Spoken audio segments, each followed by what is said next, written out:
அனைவருக்கும் இதயத்தின் பொங்கல் நல்வாழ்த்துக்கள். பொங்கலோ பொங்கல்.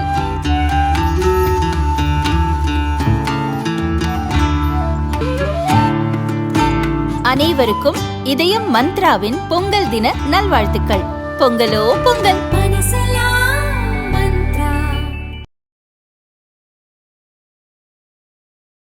95 ரங்கீலாவில் வந்து இவர் ஷைன் ஆகிறாரு. இப்போ நான் பதிலுக்கு ஏஆர் ரகுமான்கிட்ட டி கம்பெனி வந்து பாலிவுட் அப்போ ஆண்டதுனால தான் ரங்கீலா படத்தில் இவர் வந்து இவரை ஏஆர் ரகுமானுக்கு சான்ஸ் கொடுத்தாங்கன்னு சொன்னால் அது எவ்வளோ வலிக்கும் அவருக்கு.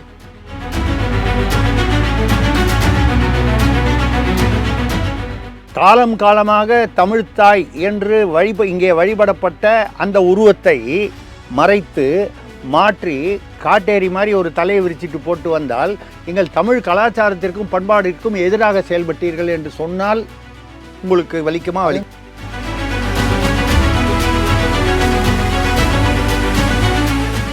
முதல்வர் வந்து பொங்கல் கொண்டாடும் போது இந்த பக்கம் ஒரு பரதான் இந்த முஸ்லீம், இந்த பக்கம் ஒரு கிறிஸ்தவ ஒரு பெண் வருது, கையில் பைபிள் வச்சுருக்காங்க.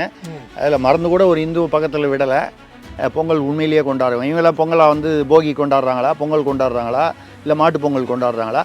தெளிவாக தான் ஆளூர் ஷானுவாஸ் சொல்கிறாரு.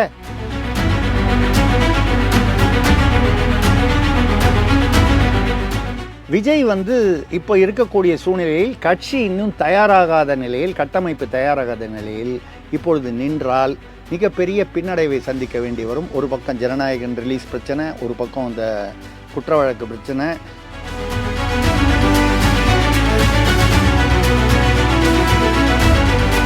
தினமலர்களுக்கு வணக்கம்.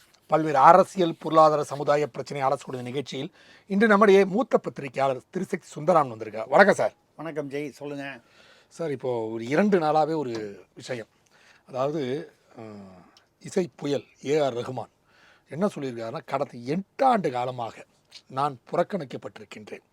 அதாவது பவர் மாறி இருக்கு சென்ட்ரலில். ஸோ அந்த வகையில் பார்த்தீங்கன்னா எனக்கு வந்து மிகப்பெரிய புறக்கணிப்பு ஏற்பட்டிருக்கு. அதுவும் குறிப்பாக மத ரீதியாக நான் புறக்கணிக்கப்படுகிறேன் போன்ற விஷயத்தெல்லாம் முன்வைத்து ஒரு தனியார் தொலைக்காட்சிக்கு பேட்டியளித்திருக்கிறார்.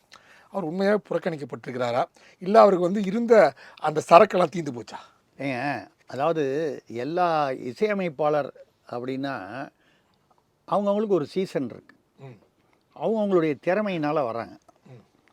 இதில் வந்து மதத்தையும் சாதியையும் கொண்டு வர்றது வந்து ரொம்ப கேவலமான ஒரு விஷயம். அது வந்து என்னை பொறுத்த வரைக்கும் அது ஏஆர் ரகுமானாக இருந்தாலும் யாராக இருந்தாலும் தன்னம்பிக்கை குறைவு அப்படின்னு தான் நான் அதை எடுத்துப்பேன். ஏன்னு கேட்டிங்கன்னா, எம்எஸ் விஸ்வநாதன் அவர்கள் வந்து கிட்டத்தட்ட 4000 பாடல்கள் தமிழில் வந்து இசையமைச்சார். 4000மோ அதுக்கு மேலேயும். எம்எஸ் விஸ்வநாதன்கிறவர் கேரளாவை பூர்வீகமாக கொண்டவர், தமிழ்நாட்டில் வந்து செட்டில் ஆனவர். டிஎம் சௌந்தரராஜன் பார்ட்னர் சௌராஷ்டிராக்கார். ஒரு காலத்தில் வந்து இங்கே வந்து இசையமைப்பாளர்கள் யாருன்னு பார்த்தீங்கன்னா, தெலுங்கை தாய்மொழியாக கொண்ட எஸ்எம் சுப்பையா நாயுடு, கேஜி லிங்கப்பா கன்னடம். இப்படி இங்கே மொழி இங்கே இல்லை. இங்கே தமிழ்நாட்டில் நாங்கள் வந்து அப்படிலாம் வந்து எல்லாம் சரியாக தான் இருந்தோம் அப்படின்னா, இளையராஜா வந்து சாதி பார்த்தோ வந்து வேறு மதம் பார்த்தோ அவர் கொண்டு வரல. அவர் வந்து அதாவது இன்றைக்கு பட்டியல் சமூகம் சொல்லக்கூடிய அந்த சமூகத்திலேருந்து வந்தவர். அவருடைய திறமை அந்த இதனால் வந்து அவர் வந்து இசை ஞானின்ற அளவுக்கு வந்து வந்தார். அவங்க இளையராஜா வரைக்கும் வந்து இசையில் வந்து தமிழ்நாட்டில் பொதுவாக வந்து படங்களில் இசை வந்து ஃபிசிக்கலாக உட்கார வச்சு வயலின், ஃபிடிலு, தபேலா, கடம், ட்ரம்பெட்டு, ஷேனாய் எல்லாம் வந்து வாசிக்க வச்சு ஃபிசிக்கலாக நேரடியாக இசை கலைஞர்களை வைத்து நடந்தது. ரகுமான் வந்து வரும்போது தான் இந்த எலக்ட்ரானிக்ஸு, அந்த கீபோர்டை வச்சுக்கிட்டு ஒரே ஒரு ஆள் உட்காந்து எல்லாத்தையும் மிக்ஸ் பண்ணி கொடுக்கக்கூடியது அதுக்கப்புறம் அதே மாதிரி தொடர்ந்து வந்துடுச்சு. இதில் மதம் எங்கேருந்து வந்தது அப்படின்னு வந்து நம்ம பார்க்கணுன்னா, இப்போ பாலிவுட்டில் 8 வருஷமாக பிபிசி இன்டர்வியூவில் தான் பேசும்போது அது சொல்லியிருக்காரு. பாலிவுட்டில் வந்து 8 வருஷமாக மதம் காரணம்னா பவர் சேஞ்ச் ஆனால, அதாவது பச்சையாக சொல்லணுன்னா பாஜக ஆட்சிக்கு வந்ததுக்கப்புறம் இவருக்கு குறைஞ்சி போச்சுங்கிற அர்த்தத்தில் பேசியிருக்காரு. இப்பொழுது எந்த இடத்துல அவர் பேசியிருக்காருன்னா, ராமாயண் இப்போ ஒரு படம் எடுக்கிறாங்க. ஆமாம், அந்த படம் வந்து 4000 கோடி பட்ஜெட், 2 சீரியஸாக எடுக்கிறாங்க. சீரியஸ் 1, சீரியஸ் 2 ரெண்டையும் சேர்த்து 4000 கோடி, மிகப்பெரிய மெகா பட்ஜெட்டு.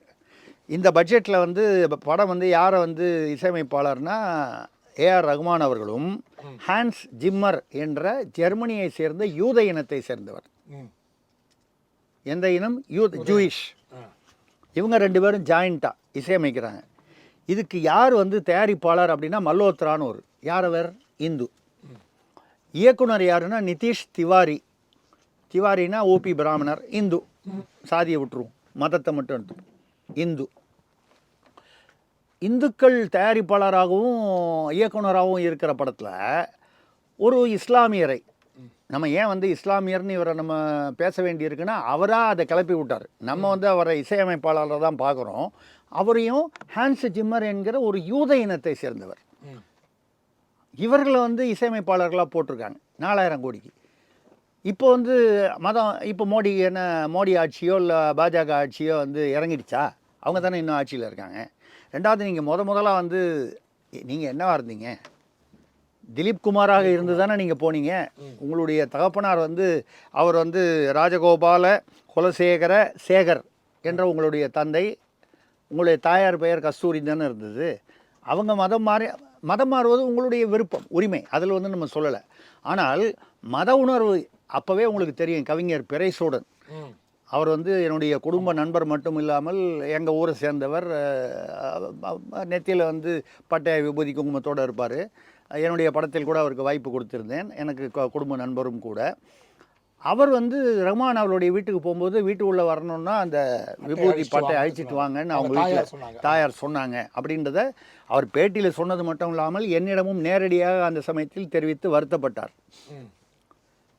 நீங்கள் வந்து இவருக்கு வந்து இஸ்லாமியராக மாறுவதற்கு காரணம் வந்து இவர் 9 வயசில் தந்தை இறந்து விட்டார். சின்ன வயசில் இறந்துட்டார், 43 வயசில். அவர் வந்து ஒரு 100 மலையாள படத்தில் மியூசிக் இசை அமைப்பாளராக இல்லாமல் சேகர் வந்து மியூசிக் கோஆர்டினேட்டராக இருந்திருக்கார். அதெல்லாம் ரைட்டு. அவர் ஏதோ ஒரு காரணம், அதோடைய ஒரு சுஃபி மதகுரு ஒருவர் வந்து அவருடைய ஆதரவில் இந்த குடும்பம் வளர்ந்ததுனால அவங்க இஸ்லாமிய மதத்துக்கு போனாங்க. அது அவங்களுடைய விருப்பம், உரிமை. அந்த ஏஆர் ரகுமான் என்ற பெயரை இவருக்கு வந்து சூட்டியது ஒரு இந்து ஜோசியர் ஒருத்தர். அப்படி இருக்கும்பொழுது அன்னைக்கும் சரி இல்லை, அப்போது அவர் வந்து மணிரத்னம் படத்தில் ரோஜா படத்தில் போய் கேட்டிருக்காரு, நான் திலீப்னு பேர் வச்சுக்கிட்டுமா ரகுமான்னு பேர் வச்சுக்கிட்டுமான்னு. மணிரத்னம் தான் சொன்னார், நீ ரகுமான்னு பேர் வச்சுக்கோன்னு சொன்னது மணிரத்னம் சொன்னார். சரி, அப்போ என்ன அர்த்தம் ஆகுது?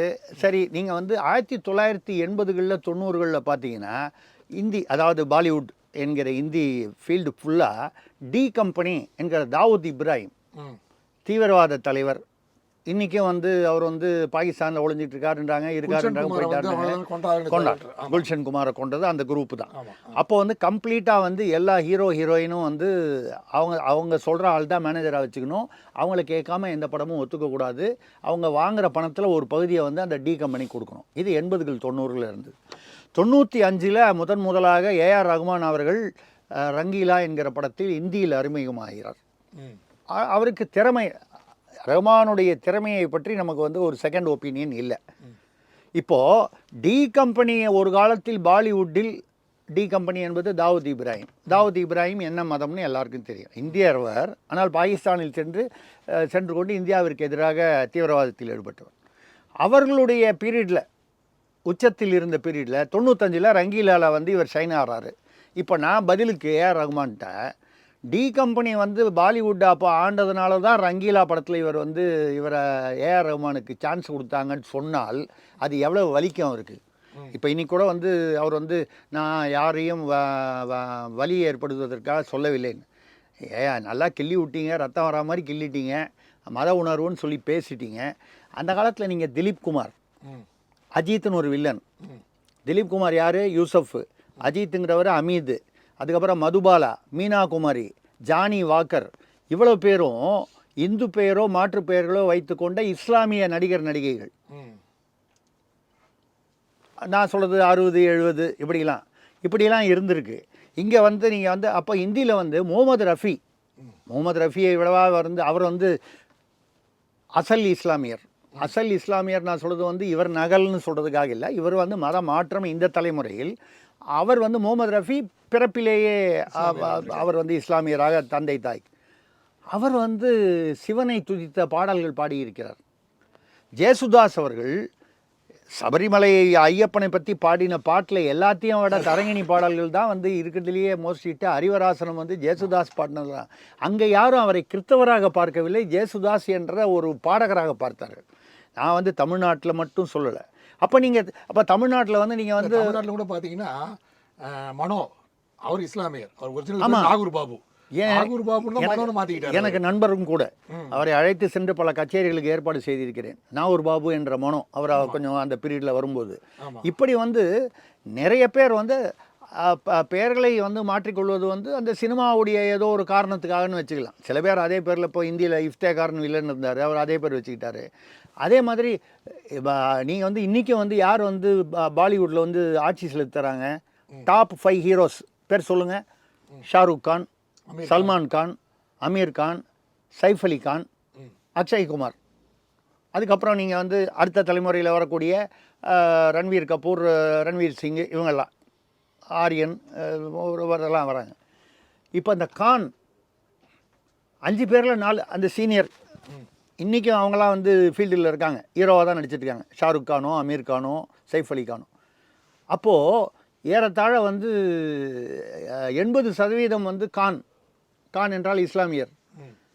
ஆனால் ஷாருக் கான் வந்து கௌரி என்கிற ஒரு இந்து பெண்ணை திருமணம் செய்து கொண்டார். சைஃப் அலி கான் வந்து அவர் வந்து கத்ரினா அவங்க யாரோ அவங்கள வந்து அப்படி எல்லாரும் வந்து மதம் மாறி தான் கல்யாணம் பண்ணிக்கிட்டாங்க. இவங்களே ஷர்மிளா டாகூர் அவர்களே பட்டோடி கிரிக்கெட் வீரரை கல்யாணம் போது ஷர்மிளா வந்து இந்து. அதில் வந்து எங்கே வந்து அவங்க வந்து அது சுய விருப்பத்தினால அவங்க வந்து காதலித்தார்கள், கல்யாணம் செய்து கொண்டார்கள். அதற்கப்புறம் ஒன்று மதம் மாறினார்கள், இல்லை அவரவர்கள் மதத்தில். இப்போவே ஒன்றுமே வேணாம். இவருடைய ரகுமானுடைய சகோதரி ரஹானாவுடைய மகன் ஜிவி பிரகாஷ், இசையமைப்பாளர் பிரகாஷ் குமார் என்கிற பிரகாஷ், அவர் மதம் மாறவில்லை. அவருடைய தாயார் மதம் மாறினார். இவருடைய சகோதரி, அதாவது ரகுமானுடைய சகோதரியுடைய மகன் வந்து அவர் வந்து அவருடைய விருப்பம் இந்து மதத்தில் இருக்கணும்னு முடிவு பண்ணார். ஏன் எதுக்கு நமக்கு தெரியாது, அது அவருடைய உரிமை, விருப்பம். இப்போ அவரை கூட்டு போய் இதில் அந்த பராசக்தி குழுவில் வந்து வரும்போது அவர் வந்து மேடையில் வந்து பிரதமருக்கு முன்னிலையில் பொங்கல் விழாவில் வந்து திருவாசகத்தை பாடி இசைத்து அவருடைய குழுவினர் இசைத்திருக்கிறார்கள், அவர் பாடியிருக்கிறார். நீங்கள் தமிழ் இல்லை இதை முடிச்சிடுறேன். நீராறுங்கடல் உடுத்த அப்படின்னு வந்த தமிழ்த்தாய் வாழ்த்தில் சீரிழமை திறமையர்ந்து வரும்போது தக்க சிறு பிறை நுதலும் தரித்தனரும் திலகவுமே அப்படின்னு தமிழ்த்தாயை வந்து ஒரு லட்சுமிகரமாக ஒரு நமக்கென்று ஒரு இமேஜ் இருக்குது. பாரத மாதா அப்படின்னா ஒரு இமேஜ் இருக்கா மாதிரி தமிழ்த்தாய்க்கு ஒரு இமேஜ். இவர் என்ன பண்ணார் ரகுமானு, தமிழ்த்தாய் தமிழ் பெண் அப்படின்னு சொல்லிட்டு கருப்பு கலரில் கவுன் போட்டுக்கிட்டு தலையை விரித்து போட்டுட்டு காட்டேரி மாதிரி கையில் வந்து ஒரு திரிசூலை வச்சுக்கிட்டு வரா மாதிரி. அப்பொழுது நீங்கள் காலம் காலமாக தமிழ்த்தாய் என்று இங்கே வழிபடப்பட்ட அந்த உருவத்தை மறைத்து மாற்றி காட்டேரி மாதிரி ஒரு தலையை விரிச்சிட்டு போட்டு வந்தால் எங்கள் தமிழ் கலாச்சாரத்திற்கும் பண்பாட்டிற்கும் எதிராக செயல்பட்டீர்கள் என்று சொன்னால் உங்களுக்கு வலிக்குமா? வலிக்காது சார். அந்த நம்ம சுதந்திரம் பெற்று 50வது ஆண்டு குறிக்கும் வகையில் மாத்துஜே சலாம், தாய் மண்ணே வணக்கம்னு ஒரு பாட்டு விட்டார். அதுக்கு அவர் மிகப்பெரிய எதிர்ப்பு வந்துச்சு. இது வந்து எப்படி நீ பண்ணலான்னு சொன்னால் டக்குன்னு அவர் ஆஃப் ஆகிட்டு அதுக்கப்புறம் அந்த பாடலை எந்த ஸ்டேஜ்லையும் பாட மாட்டேன்னு வேற அவர் வந்து சொன்னார் அறிக்கை. ஏன்னு கேட்டால் அவங்க வந்து இஸ்லாமிய மதத்தில் வந்து இறைவனை தவிர அவர்களுடைய இறைவனை தவிர வேறு யாரையுமே கும்பிடக்கூடாது. அதனால தான் இப்போ பொங்கல்லாம் கும்பிடும்போது கூட நம்ம விசிகாவுடைய ஆளூர் ஷானவாஸ் வந்து சொல்லியிருக்காரு, நீங்கள் எப்பொழுது வந்து சூரிய வழிபாடு, மாடுனா காளை வழிபாடு, அப்புறம் உழவு கருவிகள் வழிபாடு, இந்த வழிபாடுகளை நிறுத்துகிறீர்களோ அப்பொழுது தான் அது தமிழர் திருநாள் என்று நாங்கள் இஸ்லாமியர்களும் கிறிஸ்தவர்களும் ஏற்றுக்கொள்வோம். யார் பேசுகிறா? திமுக கூட்டணியில் இருக்கக்கூடிய விடுதலை சிறுத்தைகளை சேர்ந்த, ஆனால் முதல்வர் வந்து பொங்கல் கொண்டாடும் போது இந்த பக்கம் ஒரு பரதான் இந்த முஸ்லீம், இந்த பக்கம் ஒரு கிறிஸ்தவ ஒரு பெண் வந்து கையில் பைபிள் வச்சுருக்காங்க. அதில் மறந்து கூட ஒரு இந்து பக்கத்தில் விடலை. பொங்கல் உண்மையிலேயே கொண்டாடுவோம். இவங்களாம் பொங்கலாக வந்து போகி கொண்டாடுறாங்களா, பொங்கல் கொண்டாடுறாங்களா, இல்லை மாட்டு பொங்கல் கொண்டாடுறாங்களா? தெளிவாக தான் ஆளூர் ஷானவாஸ் சொல்கிறாரு, அது வரைக்கும் தமிழர் திருநாள்னே ஒத்துக்க மாட்டோம்னு. அதே மாதிரி சார் இன்னொரு பார்த்தீங்கன்னா சாவான ஒரு படம் வந்துச்சு. அதில் வந்து சத்ரபதி சிவாஜியோட மகனோட வரலாறு, சாம்பாஜியோட பற்றி வரலாறு. அதை குறித்து முழுமையாக அவர் கைது செய்யப்பட்டு எப்படி துன்புறுத்தப்பட்டார்லாம் இருக்குது. அதுக்கு அவர் இசையமைத்தார். அதுக்கு வந்து அவர் சொல்றாரு, இது வந்து நான் வந்து மிகப்பெரிய தவறு செஞ்சுட்டேன், இந்த படத்துக்கு நான் இசையமைத்ததுன்ற மாதிரி விஷயத்த சொல்லியிருக்காரு. மக்கள் என்ன கேட்குறாங்க, ஜோகா அக்பர்னு ஒரு படம் வந்துச்சு, ம் அதுக்கு நீ தான் இசையமைச்ச, அதுக்கு மட்டும் நீங்கள் வந்து எந்த வகையிலும் வந்து நீங்கள் வந்து குற்ற உணர்வு உங்களுக்கு இல்லை, ஆனால் இது மட்டும் நீங்கள் குற்ற உணர்வு வந்து தான் நீங்கள் பேசிக்கிறீங்க, எவ்வளோ பெரிய குற்றமாக பார்க்கப்படுதுன்னு சொல்கிறாங்க இல்லையா சார்? அது மட்டும் இல்லை, அக்பர் தி கிரேட்டுன்னு வந்து வெள்ளக்காரங்காலத்துக்கு அப்புறம் அது அந்த பீரியடில் நடுவில் வந்த சில காங்கிரஸ் ஆட்சி, அதாவது வெள்ளைக்காரர்களுக்கு முகலாயர்களுக்கு வந்து வால் பிடிக்கக்கூடிய ஆட்சியாளர்கள் இருந்ததுனால பாபர் அக்பர் இவங்களை பற்றி அவுரங்கஜீப் வரைக்கும் நமக்கு வந்து பாடத்தில் இருந்ததே தவிர, நம்ம ஊர் வேலு நாச்சியார், நம்ம ஊர் திருப்பூர் குமரன், நம்ம ஊரில் வந்து இருந்தவங்க பகத்சிங்கை பற்றி, அதுக்கு முன்னால் சுதந்திரம் வாங்கி கொடுத்த லோகமானிய திலகர், எத்தனையோ பேர் இருக்காங்க, வஉசி, இவங்களை பற்றி எவ்வளோ விவரமாக வந்திருக்கணுமோ அதெல்லாம் வரல.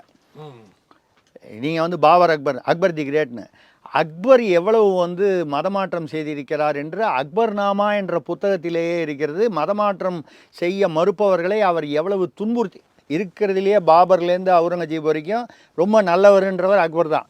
இந்த இதுலேயோ சொல்லுவாங்க, எங்கள் வீட்லேயே ரொம்ப நல்ல பிள்ளை யாருன்னா அந்த கூரை மேலே ஏறி உட்காந்து கொளுத்திக்கிட்டு இருக்கானே அவன் தான் எங்கள் வீட்லேயே ரொம்ப சாதுவான பையன். அந்த மாதிரி இருக்கிறதுலையே ரொம்ப நல்ல ஆட்சி கொடுத்ததாக சொல்லப்படும் அக்பரே பல பேரை வந்து எங்கள் ரொம்ப தூரம் இல்லை, நம்ம திண்டுக்கல்ல பகுதியில் வந்து அக்பர் காலத்தில் என்னெல்லாம் வந்து மதமாற்றத்தை ஏற்றுக்கொள்ளாதவர்களை எப்படி கொடுமைப்படுத்தினார்கள், பெண்கள் எப்படி சூறையாடப்பட்டார்கள், இப்படியெல்லாம் இருக்குது. நீங்கள் அந்த ஜோதா அக்பருங்கிறது வந்து கற்பனை, அது உண்மையான வரலாறு இல்லை, அது வந்து சித்தரிக்கப்பட்டது, அதாவது லேசாக மிகைப்படுத்தப்பட்ட ஒரு வரலாறு அப்படின்னு சொல்கிறவங்க இருக்காங்க. நம்ம அதுக்குள்ளே போக வேண்டாம். எதனால் சொல்கிறேன்னா, ஜோதா அக்பருக்கு போடும்போது உங்களுக்கு தெரியல, சம்பாஜி என்பது வரலாறு. சாம்பாஜி என்பவன் இந்தியாவுடைய சத்ரபதி சிவாஜியுடைய மகன். முகலாயருக்கு ஆக்கிரமிப்பு செய்ய வந்த முகலாயருக்கு எதிராக போராடினான். இன்னைக்கு நம்ம வீட்டுக்கு வந்து ஒருத்தன் வந்து ஒரு ஆக்கிரமிப்பு செய்யறதுக்கு ஒருத்தன் வரானா அவனை எதிர்த்து போராடுறது வந்து இயல்பானது. இதை யார் செய்தாலும், உங்கள் வீட்டிலையாக இருக்கட்டும் எங்கள் வீட்டிலையாக இருக்கட்டும், திடீர்னு ஒரு ஆள் 4 பேர் உள்ளே புகுந்து ஆக்கிரமிப்பு பண்ணுறான்னா அவனை எதிர்த்து போராடுவது இயல்பு. அப்படி போராடினார்கள் அந்த பக்கம் வந்தவர்கள் முகலாயர்கள். ஆனால் இன்றைக்கி இருக்கிற ரகுமானோ இல்லை வந்து வேறு இங்கே இப்போ இருக்கிற நம்ம இஸ்லாமிய சகோதரர்களோ நம்ம அவர்களை வந்து தப்பாக சொல்லலை, கிறிஸ்தவர்களோ நான் அடிக்கடி கேட்குறது தான், இங்கே தமிழ்நாட்டில் உள்ள கிறிஸ்தவர்கள்லாம் வந்து ராபர்ட் லைவ் சொந்தக்காரங்களா? தமிழ்நாட்டில் இருக்கிற இஸ்லாமியர்கள்லாம் வந்து பாரசீகத்துலேருந்து வந்தவங்களா? இல்லையே. இங்கேயே வந்து சென்ற தலைமுறையிலையோ இந்த தலைமுறையிலையோ அதற்கு முன்னால் தலைமுறையிலையோ ஏதோ ஒரு காரணத்துக்காக மதம் மாறி இருக்கிறவர்கள். நீங்கள் வந்து எப்போவுமே அந்த வந்து அசலாக இருப்பவரை விட அதை போன்று நடிப்பவர்கள் தான் கொஞ்சம் அதிகமாக பந்தா பண்ணுவாங்க, நடிப்பாங்க. கண்டிப்பாக சார். இப்போ இன்னொரு விஷயம் பார்த்தீங்கன்னா, இப்போது நம்ம தமிழக அரசியலுக்கும் வரலாம்னு நினைக்கிறேன். இப்போது வாங்க, கண்டிப்பாக இப்போ வந்து இப்போ ஸ்டாலின் அவர்கள் நேற்று சொல்லியிருக்காரு, எங்களுக்கு வந்து சாகித்ய அகாடமி விருதுகள் வந்து எங்களுக்கெல்லாம் புறக்கணிக்கப்படுகிறது, அதனால் நீங்கள் சொல்லுது நாங்களே அறிவிக்கிறோம், இது மாதிரி பல்வேறு மொழியில் இருக்கக்கூடிய இலக்கிய புத்தகங்கள் இலக்கியங்களுக்கு வந்து நாங்கள் 5 லட்சம் ரூபாய் தரதாக முடிவு பண்ணியிருக்கோம், சாகித்ய அகாடமி ஈக்குவலாக நாங்களும் வந்து செயல்பட இருக்கின்றோம் அப்படின்ற ஒரு அறிவிப்பை நேற்று வெளியிட்டிருக்காரு. ஸோ இது வந்து தமிழர்களும் மற்றவர்களும் வஞ்சிக்கப்படுகிறார்கள் மத்திய அரசால், ஸோ நாங்கள் வந்து இவங்களுக்கெல்லாம் வந்து நாங்கள் செயல்படுத்திருக்கிறோன்ற மாதிரி ஒரு துணியில் பேசியிருக்காரு. இது எப்படி சார் பார்க்குறீங்க? ஏன் சாகித்ய அகாடமியில் எல்லா மொழிகள்லையும் தானே வந்து மத்திய அரசு இந்த சாகித்ய அகாடமி வந்து மோடி இல்லைங்க, மோடி கொண்டு வரல, அப்படி நிறுத்தி வைக்கப்பட்டது என்றால் சிறந்த தமிழ் படத்துக்கான விருதுகள் தமிழக அரசின் 2019 25 வரைக்கும் நிறுத்தி வைக்கப்பட்டிருக்கிறது. 19 21 அதிமுக ஆட்சி, 21 இன்னி வரைக்கும் திமுக ஆட்சி, இதுவரை நிறுத்தி வைக்கப்பட்டிருக்கிறது. அப்போ அதாவது அதுக்கு என்ன காரணம்? என்ன பரிசு கொடுத்துட போகிறீங்க? 1 லட்ச ரூபா, 2 லட்ச ரூபா, 5 லட்ச ரூபா கொடுக்க போகிறீங்க, அதுக்கு பரிசு இல்லையா? 3000 ரூபா பொங்கலுக்கு வந்து கொடுக்கும்போது 6800 கோடி ரூபா வந்து செலவு பண்ணுறதுக்கு உங்களுக்கு எங்கேருந்தோ வந்து பணம் எங்கேருந்தோ வருது. 10 லட்சம் கோடி கடன் ஆனதுக்கப்புறமும் வந்து எங்கேருந்தோ உங்களால் வந்து திரட்ட முடிகிறது. அது எந்த வரி உயர்வோ எந்த உயர்வுனாலேயோ விலை உயர்வோ எதனாலேயோ அப்படி இருக்கும்பொழுது அவர் திடீர்னு சாகித்ய அகாடமிக்கு என்னென்னா இந்தி கூட்டணி நொண்டி கூட்டணி ஆயிடுச்சு ஏற்கனவே. அது வந்து பீகார்லேயும் தெரிஞ்சு போச்சு, இப்போ மகாராஷ்டிராவில் உள்ளாட்சி தேர்தலையும் காங்கிரஸ் வந்து 3வது அல்லது 4வது இடத்துக்கு போயிடுச்சு. அதாவது இந்தி கூட்டணியுடைய தலைமையில் இருப்பதாக கருதப்படும் காங்கிரஸ். அந்த வகையில் பார்த்தீங்கன்னா இன்றைக்கி வந்து கெஜ்ரிவால் தனியாக பிச்சுக்கிட்டாரு, மம்தா அந்தம்மா தனியாக இந்தியிலேருந்து பிச்சுக்கிட்டாங்க. அப்படி ஒருத்தரும் லல்லு பிரசாத் யாதவும் அந்த பீகார் தோல்விக்கு அப்புறம் காங்கிரஸால் தான் தோற்றுதுங்கிற ஒரு வருத்தத்தில் இருக்காங்க. இவர் தான் அகிலேஷ் யாதவ் அப்படியும் பட்டும் படாமையும் இருக்கார். அவர் ஒரு தனியாக ஒரு அரசியல் நடத்திக்கிட்டு இருக்காரு. இப்போ இண்டி கூட்டணியில் பார்த்தீங்கன்னா காங்கிரஸையும் திமுகவையும் விட்டால் ஒன்றும் பெருசாக மற்ற கட்சிகள்லாம் ஒன்றும் இல்லை. சந்திரசேகர ராவ், கேஆர்எஸ் இல்லை, அதான் நிறைய பேர் சொல்லிட்டேன். இல்லாதவங்க தான் அதிகமே தவிர இருக்கிறவங்க ரொம்ப கம்மி. ஜார்க்கண்டில் இருக்கிற ஒரு இண்டி கூட்டணியில் இருந்தார் ஹேமந்த் சோரேன், இப்போ முதலமைச்சராக இருக்கார். அவருமே இப்போ சமீபத்தில் போய் மனைவியோடு போய் பாஜக பிரதமர் அவர்கள் மோடி அவர்களையும் அமித்ஷா அவர்களையும் சந்திச்சுட்டு வந்துட்டார். இப்படி இண்டி கூட்டணி என்பது கிட்டத்தட்ட வந்து காலியாகிவிட்டது, கூடாரமே காலியாகிவிட்டது. இப்போ வந்து ஸ்டாலின் இப்படி நினைக்கலாம், நம்ம வந்து இண்டி கூட்டணிக்கு இப்போது சரியான தலைவர் இல்லை, ராகுல் அவர்களை ஏற்கனவே காங்கிரஸில் ஒரு பிரச்சனை ஓடிக்கிட்டு இருக்கு, பிரதமர் வேட்பாளராக ராகுலை அறிவிக்கக்கூடாது, பிரியங்கா அவர்களை அறிவிக்கணும்னு அங்கே ஒரு உள்கட்சி உள்ளுக்குள்ள பூசல், அது எப்படி குழப்பம் நடந்து கொண்டு இருக்கிறது. இந்த மாதிரி சமயத்தில் நம்ம திமுக வந்து இண்டி கூட்டணிக்கு ஒரு தலைமை தாங்கும். ஒரு கால் இப்படி நினைக்கிறாரோ என்னமோ, தமிழ்நாட்டில் தேர்தலில் வந்து அவர் சின்னவர் உதயநிதி அவர்களை வந்து முதல்வராக்கி விட்டு நம்ம தேசிய அரசியலுக்கு போயிடலாம். இல்லை சார், இது பயங்கரமான கற்பனையாக இல்லை. இல்லை கற்பனையாக இருக்குது இல்லைங்க, இல்லைங்க. எனக்குள்ளே எழக்கூடிய கேள்வி, மக்களுக்கு எழக்கூடிய கேள்வி, தமிழ்நாட்டில் 10ஆம் கிளாஸில் 50,000 பேர் தமிழில் ஃபெயில் ஆகிறான், வாத்தியார் வந்து 85,000 பேர் தமிழில் ஃபெயில் ஆகிறான், 8ஆம் வகுப்பு மாணவனுக்கு 2ஆம் வகுப்பு தமிழ் பாடத்தை படிக்க வரவில்லை. அப்படி இருக்கும்போது நீங்கள் தமிழை வந்து வாழ வைக்கிறதுக்கு நீங்கள் என்ன செய்கிறீங்க? தமிழை முதல்ல தமிழ் படித்தால்தான் தமிழ்நாட்டில் வேலை, தமிழ்நாட்டில் அரசு பள்ளிகள் எல்லாவற்றிலும் தமிழ் கட்டாயம். இது வரைக்கும் சொல்லியிருக்காங்களா? இல்லை. எத்தனையோ மாவட்டங்களில் தமிழ் வந்து அரசு பள்ளிகளில் கட்டாயம் இல்லை, உருது இருக்கிறது. நம்ம உருது ஏன் இருக்குதுன்னு நம்ம கேட்கல. நீங்கள் தமிழையும் வச்சுட்டு உருது வைங்க, ஜெர்மன் வைங்க, ஃப்ரெஞ்சு வைங்க, எதை வேணால் வைங்க. உங்களுக்கு ஹிந்தி பிடிக்கலையா? வேண்டாம். ஆனால் தமிழ் இல்லாமல் மற்ற மொழிகளை வைக்கும்போது அது வந்து ஒரு கேள்விகளை எழுப்பிக்கிறது. நீங்கள் தமிழே வாழலையாம், கூரை ஏறி கோழி பிடிக்காதவன் வார ஏறி வைகுண்டம் போகிறான்னு, நீங்கள் தமிழில் முதல்ல வந்து வளங்கையா, தமிழ்நாட்டில் தமிழை வளருங்கள். அதை விட்டு நீங்கள் வந்து கொடுக்குறதெல்லாம் நம்ம வந்து பரிசு கொடுக்குறீங்க, விருது கொடுக்குறீங்க, வாழ்த்துறோம். வங்காள மொழி, கன்னட மொழி, மற்ற மொழிகள், மலையாளம், எல்லா மொழிகளும் ஓரியா எல்லா மொழியிலையும் சொல்கிறார். குஜராத்தி சொன்னாரா? சொல்லியிருக்க மாட்டார்னு நினைக்கிறேன். இல்லை குஜராத்தி ஞாபகம் இல்லாமல் தெரியல, சொன்னாரான்னு தெரியல, எனக்கு கவனிக்கலான்னா. இல்லை மொழிகள்லாம் வந்து நீங்கள் வந்து விருது கொடுக்கறத பற்றி ஒன்றும் இல்லை. ஆனால் இப்படி விருது கொடுப்பதால் வந்து நம்ம ஒரு தேசிய அரசு, அப்போது ஏதாவது ஒரு எண்ணம் இருக்கணும். நீங்கள் மும்மொழி கொள்கை இல்லை, இருமொழி கொள்கை என்று பேசுகிறீர்களா? இல்லையா? இல்லையா? நீங்கள் வந்து இருமொழி கொள்கை தான் வந்து எங்களுக்கு, மும்மொழி கொள்கைக்கு நாங்கள் எதிரானவர்கள் அப்படின்னு சொல்லிட்டீங்கன்னால், நான் சொல்லலை, சொல்லியிருக்க மாட்டார்னு எனக்கு தெரியும். ஆமாம், அவங்க சொல்லியிருக்கிறது என்னென்னா தமிழ், தெலுங்கு, மலையாளம், கன்னடம், பெங்காலி, மராத்தி அண்ட் ஒடியா. இவ்வளோ வருஷமாக அரசியல் பேசிக்கிட்டு இருக்கேன். குஜராத்தி சொல்லுவாரா மாட்டாரான்னு ஒரு யூகத்திலேயே தெரியும், படிக்கலன்னா கூட. இல்லை நீங்கள் வந்து மற்ற மொழிகளை வரவேற்கிறது ரைட்டு. இது வரைக்கும் என்ன பேசிக்கிட்டு இருக்கீங்க? இருமொழி தான், மும்மொழி திட்டம் கிடையாது. மும்மொழி திட்டம்னா இந்தி திணிப்பு கிடையாது, ஆனால் இந்தியை நாங்கள் படிப்பதற்கு வந்து தடுக்கவில்லை. இந்த வழக்கமான வசனங்கள் அன்னிலேருந்து இன்னி வரைக்கும் சொல்கிறீங்க. 1965 வந்து அந்த பராசக்தி படத்தில் வந்து நீங்கள் வந்து அது எப்படி எடுக்கப்பட்டது, என்னவெல்லாம் வந்து சித்தரிக்கப்பட்டது, எதெல்லாம் திரிக்கப்பட்டது அப்படிங்கிறதெல்லாம் வந்து தெரியும். அவர் தேவசகாயம்னு ஐஏஎஸ் அதிகாரி, அவர் முன்னால் இராணுவத்தில் இருந்தார். அவரே வந்து பேட்டியில் சொல்லியிருக்காரு, அந்த படத்தில் வந்து 200 பேர் மெட்ராஸ் ரெஜிமெண்ட்லேருந்து இந்திய ஆர்மி வந்து அவங்கள வந்து 200 பொதுமக்களை கொள்றதா வந்து சுட்டுக்கொள்றதா வந்தது. அது பொய்யான தகவல். அந்த சமயத்தில் நான் வந்து கோயம்புத்தூரில் பணியாற்றினேன். இளைஞர் காங்கிரஸே இல்லை பல விஷயங்கள் தவறாக இருக்குது அப்படின்னு கண்டன அறிக்கையை வெளியிட்டிருக்காங்க. வெளியிட்டிருக்காங்க. அந்த சமயத்தில் அந்த மெட்ராஸ் ரெஜிமெண்ட்டில் பணியாற்றிய ஒரு இராணுவ அதிகாரி, பின்னாளில் ஐஏஎஸ் அதிகாரி எம்ஜி தேவசகாயம் என்பவர், ஓய்வு பெற்றுட்டார். அவர் என்ன சொல்கிறாருன்னா, மொத்தமே 10 பேர் தான் சுட்டு கொல்லப்பட்டார்கள். அது கூட எதனாலனா போலீஸ்காரர்களே ஒரு ஜீப்போடு சேர்ந்து எரிச்சிட்டாங்க. அதுடைய விளைவாக காவல்துறை இராணுவத்தின் உதவியை நாடியது. அந்த மெட்ராஸ் ரெஜிமெண்ட்டில் அது வந்து இந்திய ஆஃபீஸர்ஸ் அதிகமாக, அவங்க தான் இந்திய ஆர்மி என்று அந்த படத்தில் காண்பிக்கப்பட்டது போய். ஏனென்றால் அதில் இருந்தது பூரா தென்னிந்தியர்கள், அவர் உட்பட, தேவசகாயம் உட்பட தென்னிந்தியர்கள். அவர்கள் வந்து வேறு வழி இல்லாமல் சுட்டதில் ஒரு 10 பேர் செத்து போனாங்க. 200 பேர்னு சொல்கிறது போய் அது மட்டும் எல்எம்ஜியை யூஸ் பண்ணதாக சொன்னாங்க, லைட் மெஷின் கன். அந்த பீரியடில் எல்எம்ஜியே கிடையாது, ஆர்மிக்கு வெறும் 303 ரைஃபிள் தான் நாங்கள் யூஸ் பண்ணோம். இவ்வளவும் வந்து பொய்யாக சித்தரிக்கப்பட்டது, கற்பனையாக சித்தரிக்கப்பட்டது அப்படின்னு சொல்கிறாரு. நம்ம என்ன சொல்கிறோன்னா, இதெல்லாம் விட்டுட்டு நீங்கள் வந்து மும்மொழி திட்டம் கூடாது அப்படின்னா, அப்போ இந்த மொழிகளை நீங்கள் வந்து ஆதரிப்பது வந்து எந்த அர்த்தத்தில்? அதான் இந்திக்கு எதிராக வங்காளத்தை, இந்திக்கு எதிராக கன்னடத்தை, அதான் அவன் அந்தந்த மாநிலத்தில் அவங்கவுங்க இந்திக்கு எதிராக. இப்போ மகாராஷ்டிரத்தால் கூட என்ன நடந்ததுன்னு பாருங்கள்.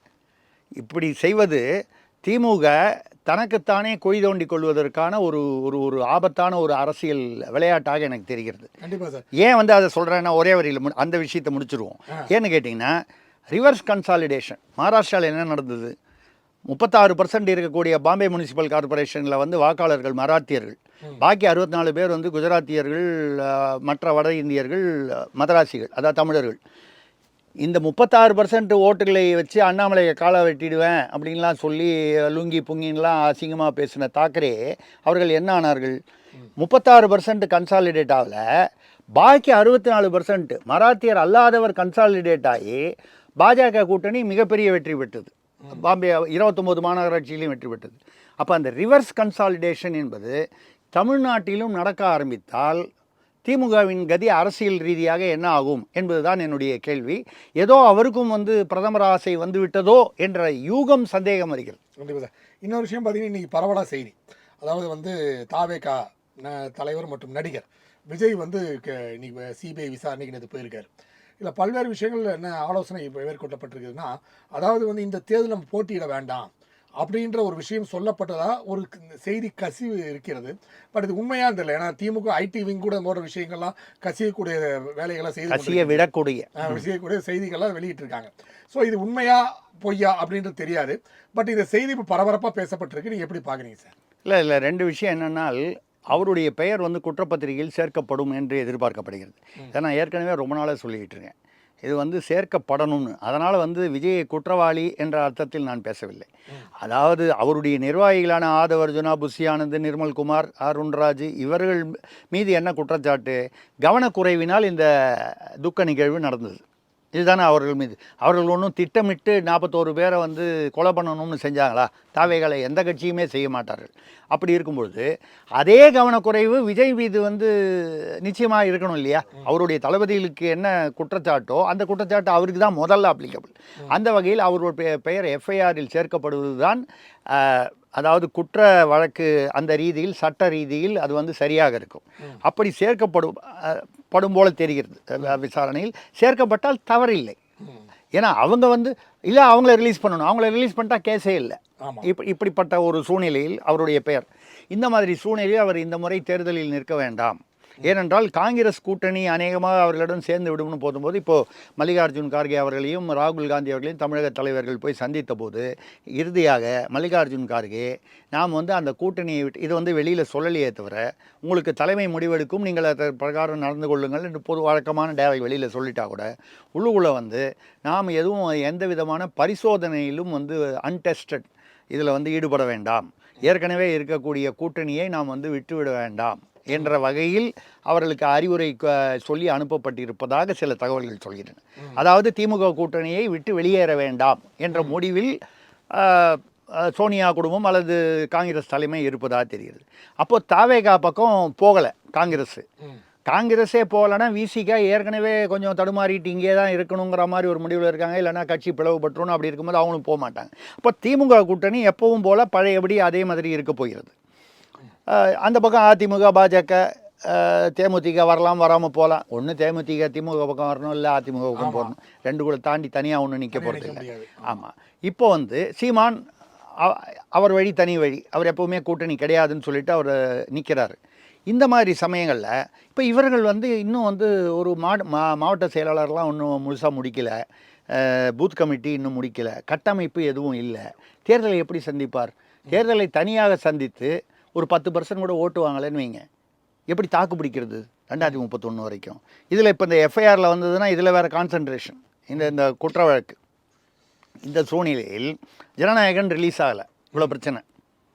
இப்போ ஜனநாயகன் வந்து ரிலீஸ் ஆகி அதை வந்து அவங்க ரசிகர்கள் என்றைக்காக இருந்தாலும் விஜய் ரசிகர்கள் தாவேக தொண்டர்களோ இல்லையோ ரசிகர்கள் வந்து எப்போ போட்டாலும் போய் பார்த்துருவாங்க. அதில் வந்து அந்த படம், அதனால் அது ஒரு பெரிய விஷயமே இல்லை. இது இந்த மாதம் வந்தாலும் சரி, அடுத்த மாதம் வந்தாலும் சரி போய் பார்ப்பாங்க. விஜய் ரசிகர்கள் என்றைக்கும் விஜய் படத்தை விரும்புவார்கள். ஆனால் அரசியல் ரீதியாக பார்த்தீர்களானால் ஒரு தேர்தலில் நிற்கக்கூடிய மற்ற இப்போ சீமான் வந்து 150 வேட்பாளர்களை அறிவிச்சிட்டாரு. திமுகலையும் ஏறத்தாழ வந்து அவர்கள் வந்து ஒரு லிஸ்ட்டு ப்ரிப்பேர் பண்ண முடிவு செய்துட்டாங்க. அதிமுகலையும் ஓரளவுக்கு, ஏனென்றால் இவங்களெல்லாம் வந்து ஆல்ரெடி கட்டமைப்பு உள்ள கட்சி, மாவட்ட செயலாளர், நகராட்சி செயலாளர்னு அங்கங்கே அந்த ஹெரார்கி இருக்குது, பூத் அளவுக்கு இருக்குது. இவருக்கு இன்னும் பூத் கமிட்டியே அமையலை. மாவட்ட செயலாளர்கள் முழுமையாக நிறைவு பெறவில்லை. கட்சிக்கு இன்னும் எந்த சின்னமும் வரல. 234 தொகுதியில் நிற்கிறாருன்னு வைங்க, இவருக்கு ஒரு தனி சின்னம் கொடுக்கல. 234 தனித்தனி சின்னம்னு வைங்க, இவருக்கு வரக்கூடிய வாக்கு வங்கி சதவீதம் என்னென்ன இன்னும் அன்டெஸ்டட், அதை விட இன்னும் குறைவாக வரும். ஒரே சின்னத்தில் நிற்கக்கூடியதை விட தனித்தனி சின்னம் என்றால் ஒரு இடத்துல மெழுகுவர்த்தி, ஒரு இடத்துல பனைமரம், ஒரு இடத்துல தென்னை மரம், ஏதோ அந்த மாதிரிலாம் தீப்பெட்டின்னு வரும்போது ரொம்ப மோசமான ஒரு அரசியல் முடிவுகளை வந்து எதிர்கொள்ள வேண்டிய ஒரு சூழ்நிலை வரும். அதனால் இப்போ வந்து அவர் வந்து இந்த முறை வந்து தேர்தலில் நிற்காமல், அப்போ ஜனநாயகன் கடைசி படம் சொன்னாரே சார், தேர்தலுக்கு முன்னால் கட்சி படம்னு சொன்னார். இந்த தடவை தேர்தலில் நிற்கலை. அப்போ அடுத்த தேர்தல்னா அப்போ அடுத்த 2031 ஒரு தேர்தல் வரும், அது வரைக்கும் நடிக்கலாம் இல்லையா? ஏற்கனவே நான் சில நிகழ்வுகளில் பேசியிருக்கேன். அவர் 2 பிரபலமான இயக்குநர்களுடன் பேசி கொண்டிருக்கிறார். ஜூலைலையும் நவம்பர்லேயும் நான் வந்து டேட்டு கொடுக்க முடியும்னு சொல்லி ஒரு பக்கம் பிளான் பி வச்சுருக்காருன்னு சொல்லி நான் சில நிகழ்வுகளில் பேசியிருக்கேன். ஏறத்தாழ அது அந்த யூகம் வந்து சரியாக இருக்கும் போல் தெரியுதே.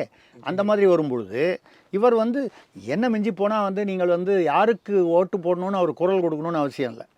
யாருக்கு ஓட்டு போட வேண்டாம் என்ற குரல் மட்டும் கொடுத்தா போதும். அதையும் வந்து நாசுகா கொடுத்த ஒரு பீரியடில் ரஜினிகாந்த் அந்த மாதிரி குரல் கொடுத்தார், வாய்ஸ் கொடுத்தார். அதே மாதிரி ஒரு வாய்ஸ் கொடுத்தால் அது இன்னாருக்கு எதிர்ப்பாக இருக்கும். கண்டிப்பாக மக்களுக்கு ஒரு நல்லாட்சியை கொண்டு வர வேண்டும் அப்படின்னா என்ன அர்த்தம்? நல்லாட்சியை கொண்டு வர வேணும்னா இப்போ இருக்கிறது நல்லாட்சி இல்லைன்ற ஒரு அர்த்தத்தை தான் கொடுக்கும்.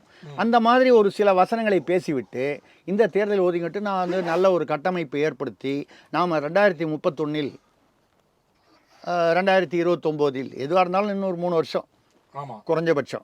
ஏன்னா ஒரே நாடு ஒரே தேர்தல் வந்ததுனால் அதுக்குள்ளே வருமானது சந்தேகம்தான், வருவதற்கான வாய்ப்புகள் குறைவு. ஆனால் அப்படி வந்தால் 2029 இப்போ எந்த ஆட்சி வந்தாலும் 3 வருஷத்தில் முடிஞ்சிடும். அப்படி இல்லை அது தள்ளி போகுது அப்படின்னு சொன்னால் 5 வருடங்கள் தாக்கு பிடிக்கலாம். ப்ரொவைடட் வந்து தொங்கு சட்டசபை இல்லாமல் ஒரு தனி பெரும்பான்மை ஏதோ ஒரு கட்சிக்கு, எந்த திமுகவுக்கோ அதிமுகவுக்கோ யாருக்கு கிடைத்தாலும். அப்போது விஜய் வந்து இப்போ இருக்கக்கூடிய சூழ்நிலையில் கட்சி இன்னும் தயாராகாத நிலையில், கட்டமைப்பு தயாராகாத நிலையில் இப்பொழுது நின்றால் மிகப்பெரிய பின்னடைவை சந்திக்க வேண்டி வரும். ஒரு பக்கம் ஜனநாயகன் ரிலீஸ் பிரச்சனை, ஒரு பக்கம் இந்த குற்ற வழக்கு பிரச்சனை, இதெல்லாம் வைத்துக்கொண்டு இப்பொழுது சரியான இன்னொன்று நான் ஏற்கனவே ஒரு நிகழ்வை பேசியிருக்கேன். அவருக்கு வெளிநாட்டிலிருந்து உதவக்கூடிய சில மிஷினரிகள் அந்த மாதிரி சொல்கிறாங்க. இது வந்து தகவல் வந்து எவ்வளோ தூரம் அதை பேஸ் பண்ணி இருக்குன்னு சொல்லி தகவல்கள், அதெல்லாம் வந்து 14,000 என்ஜிஓவை பிளாக் பண்ணி மோடி அரசு வந்து செய்த பொழுது இதில் அதே மாதிரி இந்த சமயத்திலும் வந்து வெளிநாட்டிலிருந்து வரக்கூடிய பணங்களை நிச்சயமாக மத்தியில் உள்ள அரசு வந்து தடுக்கும். அதாவது அதை ஆராய்ச்சி செய்து அது எதற்காக போகிறது என்பதை ஆய்ந்து தான் அதை வந்து அனுமதிப்பார்கள், இல்லைன்னா பிளாக் பண்ணிடுவாங்க. அப்படி பிளாக் பண்ணால் இப்பொழுது கூட சமீபத்தில் கூட மார்ட்டின் அவர்களும் அவருடைய மகனும் வந்து ஜோஸ் மார்ட்டின், அவர் புதுசாக கட்சி ஆரம்பிச்சிருக்கார் புதுவையில், அவங்க போய் பிரதமர் அமித்ஷா அவர்களை சந்தித்து விட்டு வந்திருக்கிறார்கள். நாங்கள் பாஜகவுக்கு எதிரானவர்கள் இல்லை, புதுவையில் வந்து பாஜக ஆட்சி அமைக்கும் ஒரு சந்தர்ப்பம் ஏற்பட்டால் நாங்கள் வந்து புதிதாக இந்த எல்ஜேபியா அந்த கட்சி, ஜோஸ் சார்லஸுடைய கட்சி உங்களை ஆதரிக்கும்னு சொல்லிட்டு வந்திருக்காங்க. அப்புறம் மார்ட்டின் அவர்களுடைய மனைவி லீமா ரோஸ் அவர்கள் வந்து ஏடிஎம்கேல சேர்ந்துட்டாங்க. இப்படி பார்க்க போனால் விஜய் வந்து பணத்திற்காக யாரையெல்லாம் எதிர்பார்க்கிறாரோ எல்லா இடத்துலையும் பிளாக்கு. ஒரு பக்கம் அந்த குற்ற வழக்கு, ஒரு பக்கம் இந்த பிரச்சனையில் அநேகமாக அந்த இந்த இந்த இந்த இப்பொழுது பரவும் இந்த செய்தி உண்மையாக இருப்பதற்கு நிறைய வாய்ப்பு இருக்கிறது. அநேகமாக அவர் வந்து இந்த தடவை தேர்தலை விட்டு ஒதுங்குவார். அப்படி வந்தால் இது மும்முனை போட்டியாக அமையும் தமிழ்நாட்டில். கண்டிப்பாக சார். உங்கள் நேரத்தை ஒதுக்கி பேட்டியது மிக்க மகிழ்ச்சி. நன்றி சார். நன்றி, வணக்கம். நேரில் மீண்டும் அடுத்த நிகழ்ச்சியில் சந்திப்போம். அதுவரை நன்றி, வணக்கம்.